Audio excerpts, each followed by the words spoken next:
అయ్యా అక్క అన్ని ఒక దాంట్లోనే వేస్తున్నావా? నేను తడి చెత్తకు పొడి చెత్తకు సపరేట్ సపరేట్ పెట్టినాక బకెట్స్ అంటే ఒక బకెట్ ఖరాబ్ అయిన తర్వాత ఒక బకెట్ వాడమని ఒక దాంట్లో వేసినాం. తడి చెత్త పొడి చెత్త 2 బకెట్లు పెట్టి మాధురి ఇలా 2 బకెట్లు పెట్టినని చెప్పలేదా? చెప్పినాక ఇది తడి చెత్తకు అది పొడి చెత్తకు.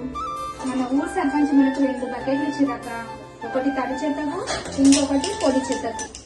తడి చెత్త పొడి చెత్త సపరేట్ సపరేట్ పెట్టాలి. ఒక దాంట్లో ఎందుకు వేస్తున్నవే నువ్వు? తడి చెత్త వల్ల వేరే మందులు కూడా తయారవుతున్నాయంట మన చేనులకి.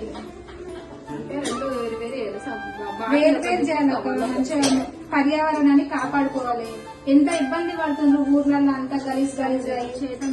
ప్లాస్టిక్ కూడా వాడొద్దని చెప్పారు కదా, దానికోసమే ఇదంతా సపరేట్ చేయి.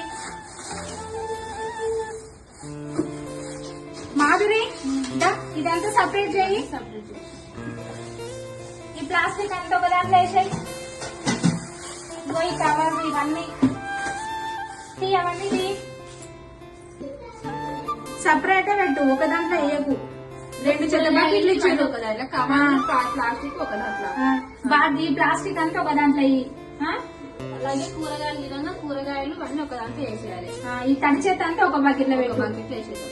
పొడి చెత్త అంతా ఒక బకెట్ వేసేసి ఇవన్నీ మాధురి తీద్దా.